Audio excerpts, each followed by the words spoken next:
کہ کیسے پردیس نہ جاؤں کیوں تیرے پاس رہوں. شریف ہونا بھائی، شریف ہونا مجھے. کیسے پردیس نہ جاؤں کیوں تیرے پاس رہوں. کیسے پردیس نہ جاؤں کیوں تیرے پاس رہوں. دھڑکن بن کی تیرے دل کی تیرے پاس رہوں. کیسے پردیس نہ جاؤں میں تیرے پاس رہوں. گھر کی مجھ سے یہ پریشانی نہ دیکھی جاتی. گھر سے شریف ہونا مزے سے سننا کہ گھر کی مجھ سے یہ پریشانی نہ دیکھی جاتی.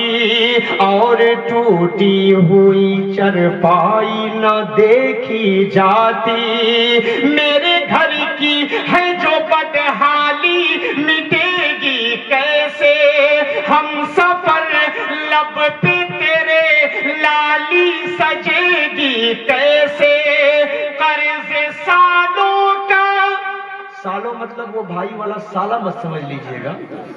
سالوں مطلب سالہ، سالہ 12 مہینے والا سال.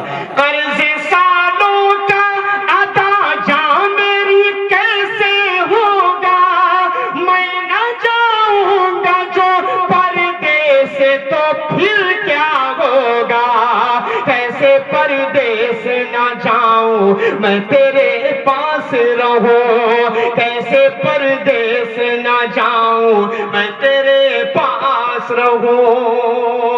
اللہ جمیل بھائی کی حفاظت فرمائے. ان کے لیے میں خصوصی دعاؤں کا طلبگار ہوں اپنے اللہ رب العزت سے. ایک شعر پڑھ رہا ہوں جمیل بھائی کے حوالے سے، سماعت فرما لے بطور خاص.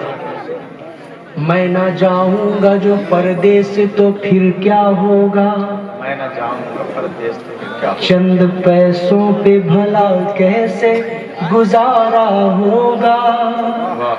میں نہ جاؤں گا جو پردیس تو پھر کیا ہوگا. چند پیسوں پہ بھلا کیسے گزارا ہوگا. قرض خواہ گھر کا لگاتے ہیں ہمیشہ چکر. ان کی آواز لبے بام سے ہوتی ہے سحر. ڈانٹ مالک کی میرا جینا تو تو بھر ہے کیا. میں نے رخ اس لیے پردیس کا دل بھر ہے کیا. کیسے پردیس نہ جاؤں میں تیرے پاس. آخری بند پڑھتا ہوں اس کے بعد زحمت تمام. ارشاد ہے.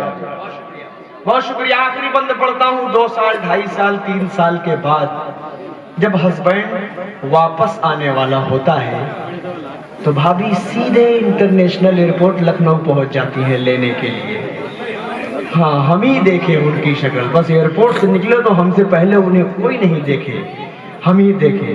پیش کرتا ہوں آخری بند. اگر آپ سب کے دل کی بات ہو جائے. کیا جذبات ہے بھائی. ترجمانی آپ سب کے دل کی کر رہا ہوں، آپ سب کی بات کر رہا ہوں. پیش کرتا ہوں. جب میں لوٹوں گا وطن اپنے تو پھر کیا کہنا. ہے کیا منظر ہوتا ہے. آپ تالیاں نہیں بجائیں گے تو میں خود تالیاں بجا کر بتا دوں گا کہ میں بہت اچھا شاعر پڑھ رہا ہوں. ایک بار تالیاں بجا کر استقبال کیجیے. آخری بند اس کے بعد مجھے رخصت کیجیے گا محبتوں سے. پیش کرتا ہوں کہ جب میں لوٹوں گا وطن اپنے تو پھر کیا کہنا. کھن کھنائیں گے تیرے ہاتھ میں چوڑی کنگنا. کھن کھنائیں گے تیرے ہاتھ میں چوڑی کنگنا. عیش و آرام ہوں گے رنج کی دوری ہوگی. چارپائی کی جگہ پھر تو مسحری ہوگی. سرخ جوڑے میں قسم تیری جو سج جاؤ گی. پہلے شب کی وہی دلہن ہی نظر آؤ. آئیے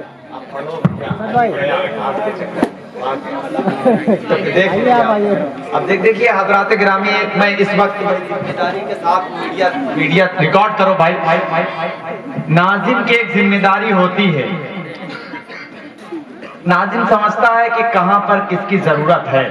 देखिए, अगर असद भाई इस वक्त हमारी फहरिस्त का एक हिस्सा थे और एक बड़ा नाम अली बाराबंकवी का भी बड़ा नाम है, मैं छोटा नाम नहीं कह रहा हूं रिकॉर्ड करना, मगर कहीं कहीं कुछ मजबूरियां होती हैं। अब दो लोग सीनियर थे तो मैंने रोक के रखा।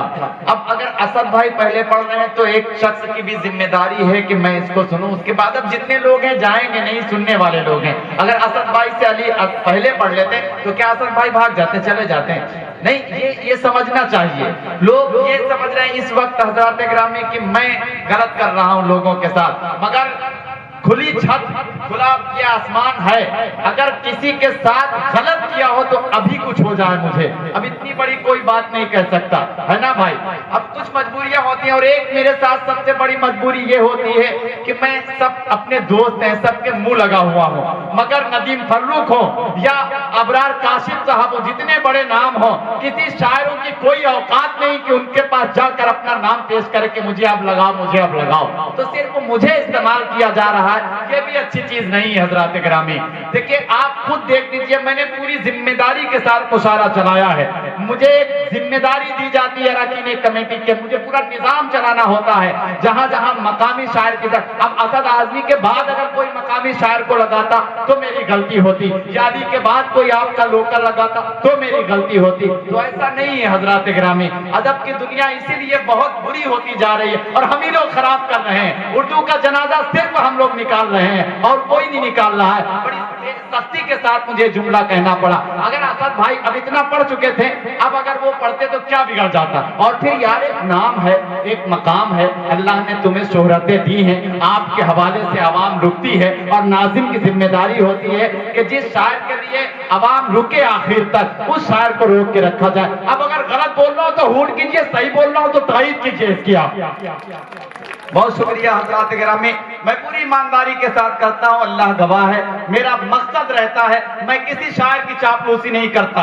मुझे कमेटी बुलाती है, कोई शायर मुझे नहीं बुलाता। सिर्फ आप हजरात की मोहब्बतें मुझे बुलाती हैं, आप हजरात की मोहब्बतें पूरे हिंदुस्तान की नुमाइंदगी कराती हैं। तो जाहिर बात है मेरी भी जिम्मेदारी थी और यहाँ मुदस्सिर खान साहब से मशवरा भी हुआ था। अब अगर कोई गुस्सा करके जा रहा है तो ये अदब के खिलाफ है, मेरे हिसाब से है नहीं है भाई। अब असद आजमी साहब आपके हवाले हैं, आप इनको खुल के सुनिए, खुल के इनको मोहब्बत पेश करें। बाकी मेरी किसी से कोई लड़ाई नहीं है, कोई झगड़ा नहीं, सरे माइक में कहता हूं, बस ये मजबूरी होती है कहीं कहीं। तो आप जोरदार तालियां बजाएं और मोहतरम असद आजमी साहब का इस्तकबाल।